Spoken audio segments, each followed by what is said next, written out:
Bonjour à tous, nous sommes à Lille aux 10 ans d'Euratechnologie et j'ai à mes côtés Christophe Triquet. Christophe, bonjour, merci Bonjour. d'être avec nous. Alors Christophe, vous avez cofondé Merci Henri. Est-ce que vous pouvez Exactement. nous expliquer ce que fait, quelle est l'activité de cette boîte? Alors, c'est un comparateur d'assurance qui aujourd'hui s'appelle meilleurtaux.com en fait, puisque l'activité a été cédée au groupe Meilleurtaux. Donc c'est un comparateur d'assurance qui permet aux consommateurs de se renseigner sur les produits d'assurance proposés par des dizaines d'assureurs et pouvoir mieux les comparer pour faire des économies. Alors Christophe, quelle est votre histoire avec Euratechnologie? Quand est-ce que vous avez été incubé? Qu'est-ce que vous avez appris? Quelle est la force d'Euratechnologie? Alors moi j'ai été incubé en 2009, je crois me souvenir, j'étais le troisième incubé ici, il n'y avait personne, il n'y avait pas de bâtiment autour de Leblanc-Lafont. Et je suis arrivé avec cet esprit pionnier qu'avait Euratechnologie à l'époque en me disant je démarre une aventure, il démarre une aventure, on va la démarrer ensemble. Vous avez grandi ensemble en fait. On peut dire ça. C'est quoi la force d'Euratechnologie, Christophe, vous qui avez vu cet incubateur devenir ce qu'il est aujourd'hui?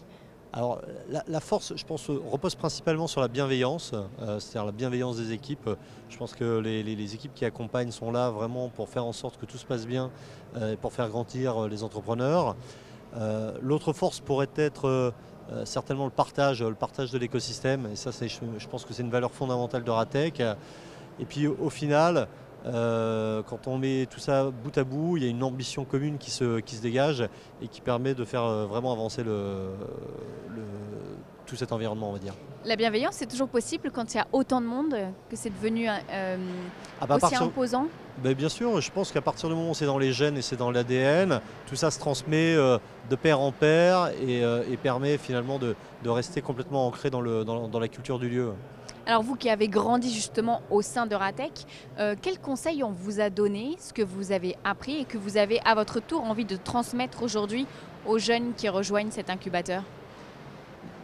Je pense que les principaux enseignements de ce lieu, c'est vraiment de viser grand.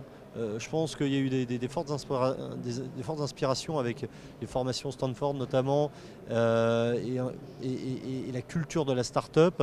Je pense qu'Euratech a réussi à finalement inculquer aux fondateurs d'entreprises des environs de ne pas penser régional, de ne pas penser national, mais de penser international.